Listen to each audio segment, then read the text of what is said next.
And సంక్రాంతికి 3 movies వస్తున్నాయి కదా, ఎట్లా ఉంటాయి? నిజంగా చెప్పాలంటే 3 సినిమాలు వాటికవే జోనల్లో వస్తున్నాయండి. ఒకటి పొలిటికల్ థ్రిల్లర్ డ్రామా, ఒకటి డాకు మహారాజా పాప సెంటిమెంట్తో అండ్ ప్రజల సమస్యలను పట్టించుకునే డాకు మహారాజా గెటప్లో బాలకృష్ణ గారు.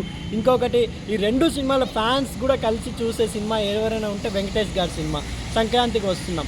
ఇది ఫ్యామిలీ ఓరియంటెడ్, మొత్తం ఫ్యామిలీస్ వెయిట్ చేసే మాదిరి టీజర్స్ కానీ సాంగ్ కానీ, ఆ సాంగ్ అయితే అండి మనం ఇన్స్టాగ్రామ్ ఆన్ చేసినా గోదావరి గట్టే, ఫేస్బుక్ చూసినా గోదావరి గట్టే, చిన్న పిల్లలు కానించి పెద్దోళ్ళ వరకు, అదిగా పండు ముసలి వాళ్ళు ఒక చిన్న టిఫిన్ సెంటర్ ఆమె చేస్తూ ఆమె ఎక్స్పీరియన్స్ కూడా గోదావరి గట్టు పాట పాడుతూ చేస్తూ ఎంత బాగా ఆనందిస్తున్నారంటే, చాలా రోజుల తర్వాత అనిల్ రావిపూడి చెప్పడం జరిగింది.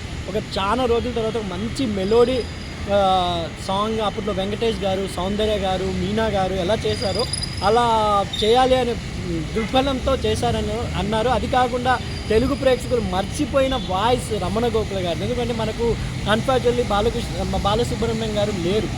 ఆయన లేకపోవడం అది చాలా బాధేస్తుంది. అలా పాత సింగర్స్ని తేవడం అనేది, రమణ గోకుల వాయిస్ దాదాపుగా 10 years అయింది వినక. పవన్ కళ్యాణ్ గారు కూడా పాలిటిక్స్ వెళ్ళిపోయారు కాబట్టి రమణ గోకుల వాయిస్ని తెచ్చి గోదావరి గట్టు అనే సాంగ్ అంత పెద్ద హిట్ చేయడం జరిగింది. ఆయన వాయిస్ 100% ఆ పాటకి ప్లస్ అయింది. ఎందుకంటే 10 years ఆయన వాయిస్ లేక చాలా మంది రమణ గోకుల గారు అంటే పవన్ కళ్యాణ్ అంత క్రేజ్ ఉండే. వెంకటేష్ గారికి కూడా ఓ మేరీ బుల్బుల్ తారా అనే సాంగ్ వినింటారు ప్రేమంటే దేరాలో. హైలైట్ సాంగ్ అది. ఓ మేరీ బుల్బుల్ తారా లా చేస్తా మే సలాం అని ఆ పాట అప్పట్లో ఫేమస్. అలా మనకు రమణ గోకుల వాయిస్తో గోదావరి గట్టు క్రేజ్ అనేది ముందు అసలు సంక్రాంతికి వస్తున్నామని వాళ్ళు టైటిల్ అనౌన్స్ చేసినప్పుడు అంత క్రేజ్ లేకుండే ఆ సినిమాకి. అంటే వెంకటేష్ గారి సినిమాల వల్ల బాలకృష్ణ గారి craze and Ram Charan craze, ఈ 2 సినిమాల మీదే మాట్లాడుకుంటుండే ప్రతి యూట్యూబ్లో. ఇప్పుడు ఆ పాట అనేది నిజంగా ఎంత క్రేజ్ తెచ్చిందంటే ఆ 2 సినిమాల కన్నా ఒక లెవెల్ హైట్లోనే ఉంది సంక్రాంతికి వస్తున్నాం అనే మూవీ. ఎందుకంటే బికాస్ 40 million అంటే ఇంతవరకు గేమ్ చేంజర్లో ఒక సాంగ్ కూడా జస్ట్ టచ్ చేయలేదు.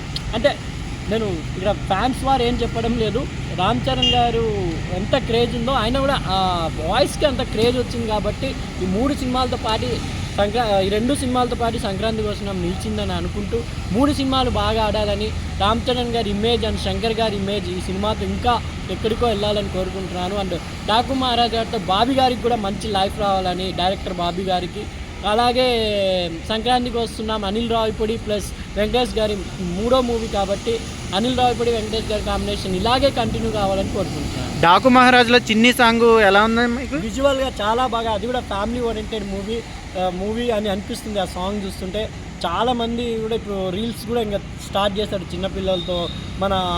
ఎందుకంటే బాలకృష్ణ గారు దాంట్లో చాలా చాందిని చౌదరి అలా హీరోయిన్స్ కూడా చాలామంది ఉన్నారు. కొంచెం సెంటిమెంటు అన్నీ పండిస్తున్నారు కాబట్టి అది కూడా ఒక ఫ్యామిలీ యాక్షన్ ఓరియంటెడ్ డ్రామాగా అనుకోవచ్చు. చిన్ని సాంగ్ అయితే చాలా బాగుంది బాలకృష్ణ గారి ఇమేజ్కి. ఎందుకంటే భగవత్ కేసరిలో చేశారు కదా ఉడుతా ఆ జోనల్లోనే ఈ సాంగ్ కూడా ఫ్యామిలీ ఓరియంటెడ్గా చాలా బాగుంది. అంటే ఆ పాపకి ఏ కష్టం కలగకుండా చూసుకుంటారు బాలకృష్ణ గారు అనేది ఒక చూపించడం జరిగింది. చూడాలి ఇంకా స్టోరీ వైజ్గా ఎలా ఉండబోతుందో అని నా అభిప్రాయం. ఓవరాల్గా బాక్స్ ఆఫీస్ దగ్గర 3 మూవీస్ షేక్ చేస్తాయంటారు.